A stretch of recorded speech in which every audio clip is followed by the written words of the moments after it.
now that we've finished using the knife on the corners, we're going to finish up with the rasp and refine it a bit more, and then keep it flat and even. And then as soon as we've done that, we're going to cut off the corners that those made, most likely not with the knife, just with the rasp this time, and then we're going to smooth everything out with the rasp and then sand it out.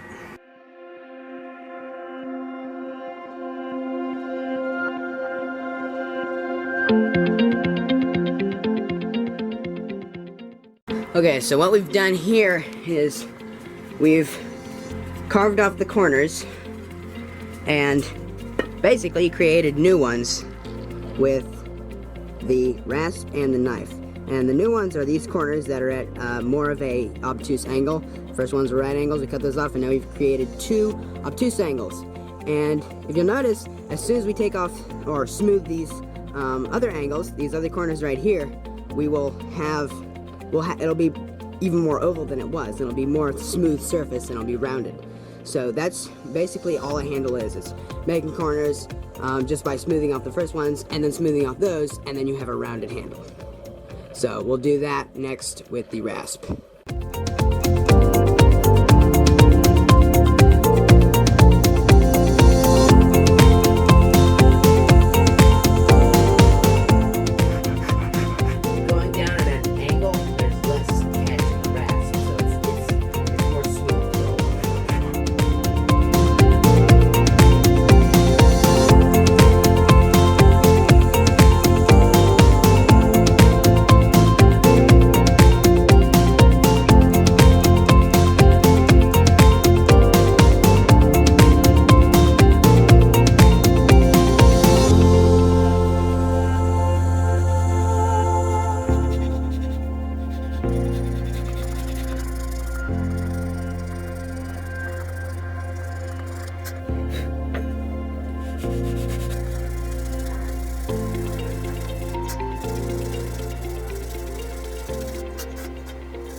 Very comfortable handle.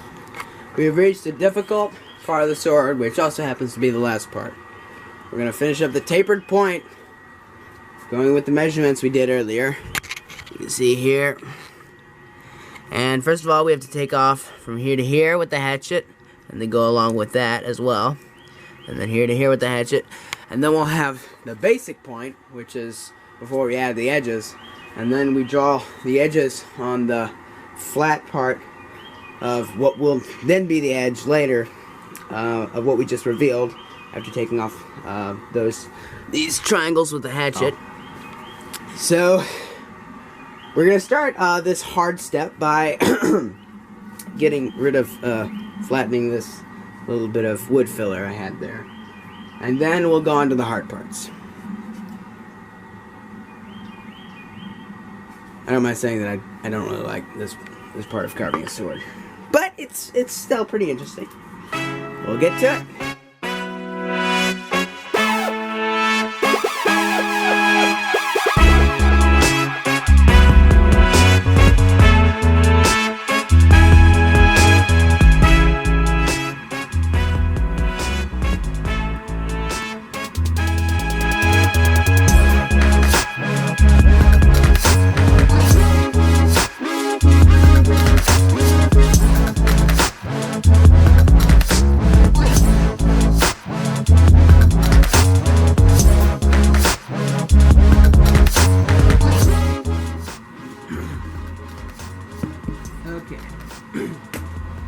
Just like the handle, we can't get all the way down to the measurement with just the hatchet. We have to use a knife, or a planer, or a rasp, or all three. And this, I'm going to take off a lot using a knife, and then I'll go straight to the rasp and sand and file it all down until it's right at the edge of the measurements.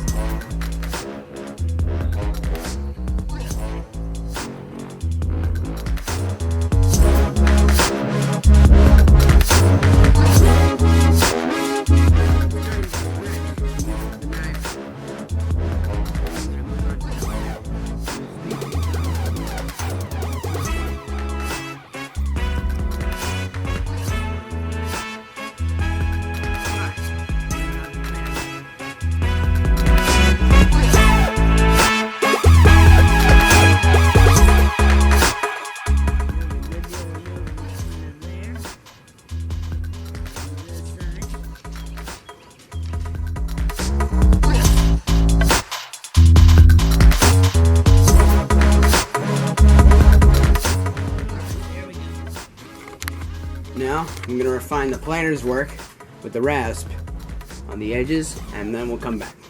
So after I do that, I can start again drawing the measurements on those things. Alright, we've completely finished refining it with the rasp. Golly, I use that word a lot. Okay, so you can see it's really flat here. The rasp does an excellent job at keeping it like that. And the knife did help out a little too, because there was a lot to do after the planer did a good deal. But it doesn't take off a huge amount close to the measurements that are already here. So what we're going to do now is we're going to draw the line from here up to the top here, and from here up to the top here. And what that does is it outlines the measurements that, you know, procure the edges. So as soon as we go from the measurements there, all the way to the ones that we've just drawn on this flat space right here, then we'll have the edges of the tip. Alright, so you can see the lines I've drawn. So they basically outline where the edge is going to be. You can see from here to there, there to here, and then the same on the opposite side. All along there, and that's where the edge is going to be cut. So it may be a bit confusing, but let's show it in a different perspective. Alright, so stop blurring up camera. Alright, there we go.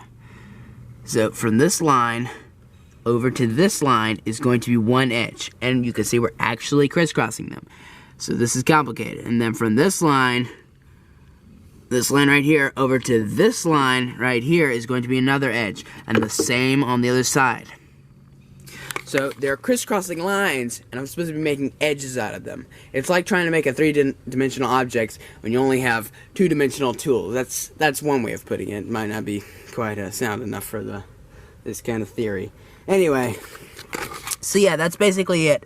If I carve those out, I got to be careful to make sure this line does not erase completely when I go over this. When I cut all this out. And you may be thinking, well, Phineas, it's of course going to be erased, but I can make sure I can draw the line back through as soon as that line is erased, as in I cut away the part where it was drawn.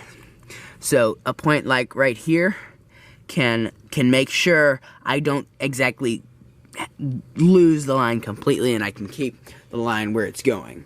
And so that'll save room for the next measurement being cut out when it comes. So let's get to it. We're going to start with the hatchet, I think. Yeah, we're going to start with the hatchet for a bit, but only for a bit, and then we're going to move on to the planer. Start pumping some stuff out. That'll be the most efficient tool on the job. And then we'll move on to the knife, and then we'll move on to the rasp until we have all those edges completely cleared off. This may be a lot more brief than you think.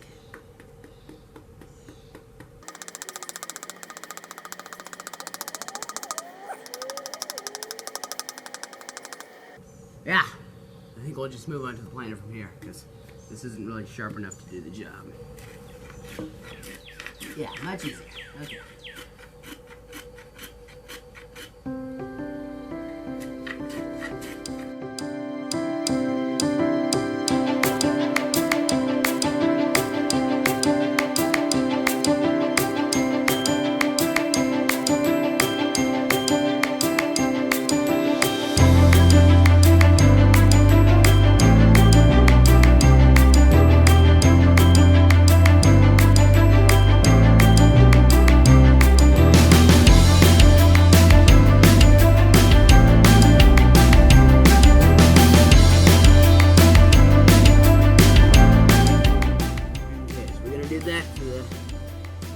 This little bit right here, which is where we have measurement that can't be erased for every single 4 sides of them. So that's what I'm going to do. Let's skip along to the next step. Alright, so what we've done is we've taken these up a bit so that we've cleared up all this, all this, all this, and all this. So we don't need to worry about any of that. The only things we need to worry about are from here upward to the tip.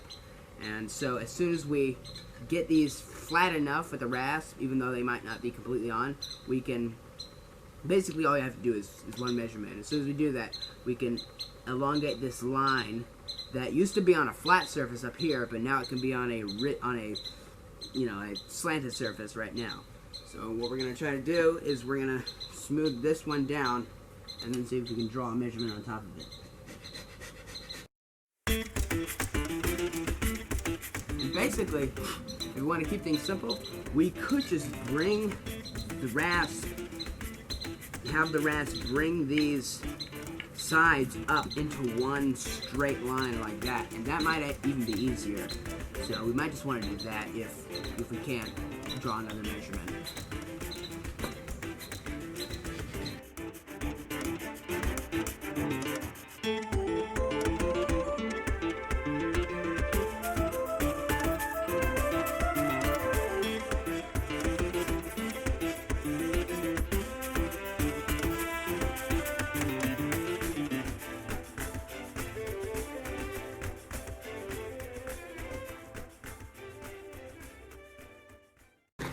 Alright, it is the next day, and I've finished rasping the tip.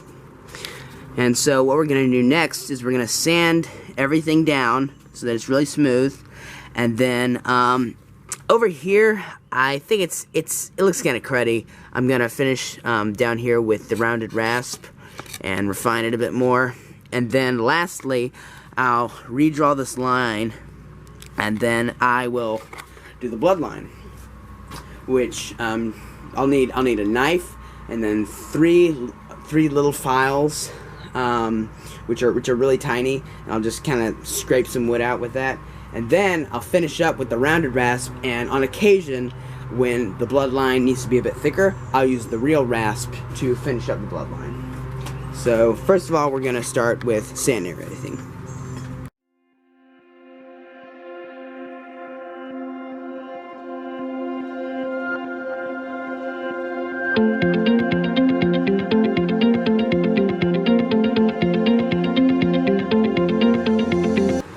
So for the edges, that can be a little tricky, and most times I'll have an end with an edge that is, easy to splinter with. So I am going to use a very fine sandpaper on the edges, and directly on the edges this time. I'm going to go all around it. And what this does is it makes the edge sharp, but nowhere near sharp enough to cut you. And it's very hard to splinter with this new kind of edge. And the big part of it is that it actually feels nice. There's a little chance of cutting yourself, and there's no splintering. So it's going to be a neat edge. I'm going to run this sandpaper very gently along the edges on all sides.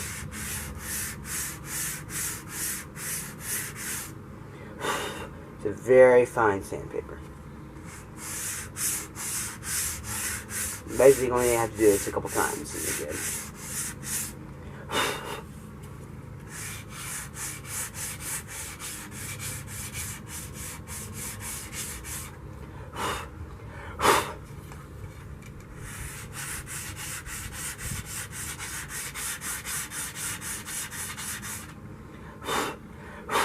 The next bit before the bloodline, I'm gonna fix this stuff up a bit with the rounded rasp.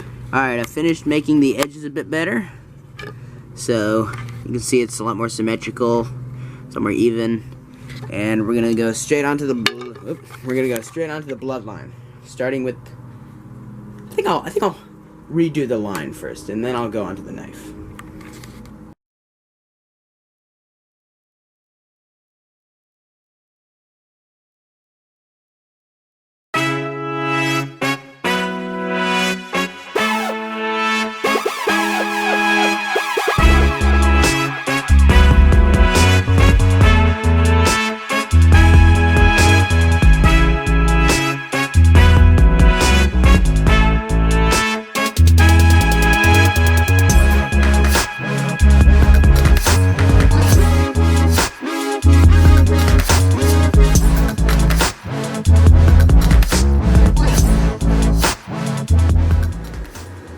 Now, normally, I use a bunch of little chisels and rasps to get in through here and take a little more off, but I think in this case, I can go straight to the round.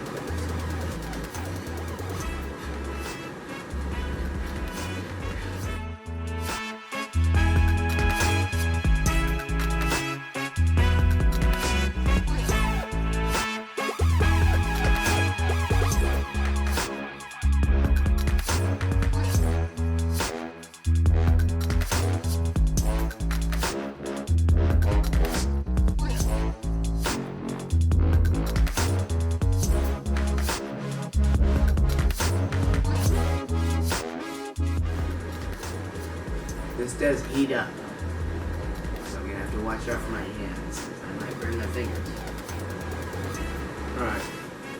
So I finished the bloodline on this side. I switch for the opposite side. Exact same process. So that's it. You can go from half of the split log to a sword in about 8 hours if you have the resources and the tools to work with. Well, this was pine, and that's the harder of the two woods I worked with, which is also poplar. And I did once work with oak, although that was a living pain in the butt, because it's very hard. It's a lot harder than pine or poplar, but that's all there is to it. And if you wanted to go along with the hilt, I do have a method of making those, and you can definitely get better at it as you go along with making more and more of them. So that is a Phinerian sword.